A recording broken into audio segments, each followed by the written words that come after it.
Assalamualaikum warahmatullahi wabarakatuh. Perkenalkan, nama saya Saskia Kirani dari kelas Metopen B. Di sini saya akan mempresentasikan proposal penelitian saya tentang pengaruh perkembangan Bank Umum Syariah terhadap pertumbuhan ekonomi Indonesia periode 2010 sampai 2015. Pada bab 1 pendahuluan terdapat latar belakang. Bank dapat dikatakan sebagai nadi dari perekonomian. Makin tinggi kemampuan bank dalam menyalurkan pembiayaan, maka akan semakin tinggi pula usaha-usaha baru yang didirikan oleh masyarakat. Jangka panjangnya masyarakat akan mampu menghidupi diri mereka sendiri tanpa adanya ketergantungan dari pihak lain. Oleh karena itu, perkembangan yang menjadi tolak ukur keberhasilan suatu negara semakin besar peran perbankan dalam mengendalikan negara, maka akan semakin maju pula negara itu berkembang dengan baik. Maka semakin banyak pula sumber pembiayaan yang dapat dialokasikan ke sektor ekonomi produktif. Landasan-landasan perbankan syariah bersumber dari fitrah manusia yang berinteraksi dengan porsinya masing-masing, sehingga terbentuklah sebuah mekanisme ekonomi yang khas dengan dasar-dasar nilai ilahiyah. Faktor yang terpenting dalam ekonomi Islam adalah melakukan kegiatan usaha berdasarkan prinsip syariah Islam, termaksud unit usaha syariah dan kantor cabang bank asing yang melakukan kegiatan usaha berdasarkan prinsip syariah Islam. Komitmen pemerintah dalam usaha pengembangan perbankan syariah baru mulai terasa sejak tahun 1998, yang memberikan kesempatan yang luas kepada bank syariah untuk berkembang tahun berikutnya. Bank Indonesia diberikan amanah untuk mengembangkan perbankan di Indonesia.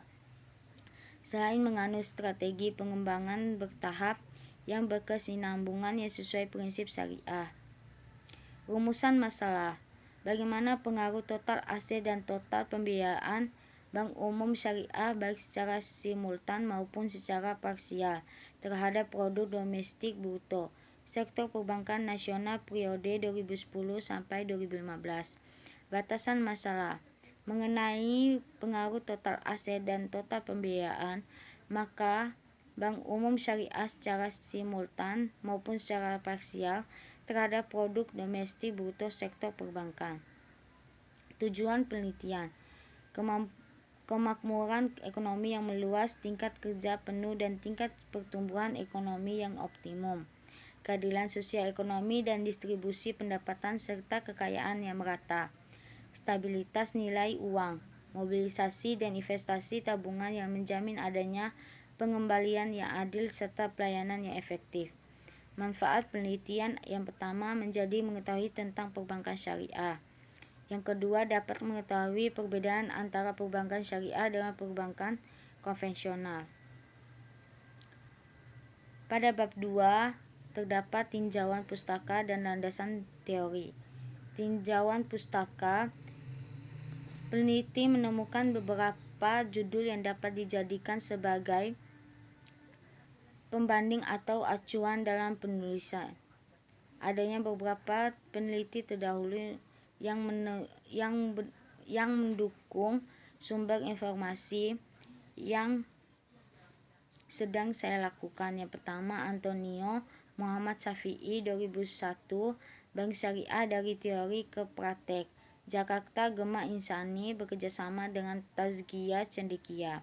Yang kedua, Bank Indonesia 2015, Statistika Perbankan Syariah Indonesia berbagai edisi, Jakarta, Direktorat Perbankan Syariah Indonesia. Yang ketiga, Banoon dan Malik 2007, Prediksi Pertumbuhan Perbankan Syariah di Indonesia tahun 2008, Surabaya, Universitas Kristen Petra. Yang kedua, landasan teori. Menurut Undang-Undang Republik Indonesia tahun 2008, perbankan syariah adalah segala sesuatu yang menyangkut tentang bank syariah dan unit usaha syariah, serta cara dan proses dalam melakukan kegiatan usahanya.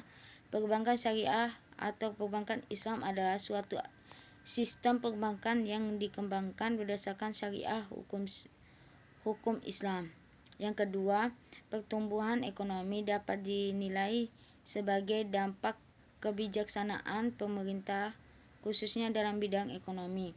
Pertumbuhan ekonomi merupakan laju pertumbuhan yang dibentuk dari berbagai macam sektor ekonomi, yang secara tidak langsung menggambarkan tingkat pertumbuhan yang menjadi dan sebagai indikator penting bagi daerah yang mengevaluasikan keberhasilan. Selanjutnya bab 3, metode penelitian. Yang pertama ada jenis dan sumber data. Yang kedua ada populasi dan sampel.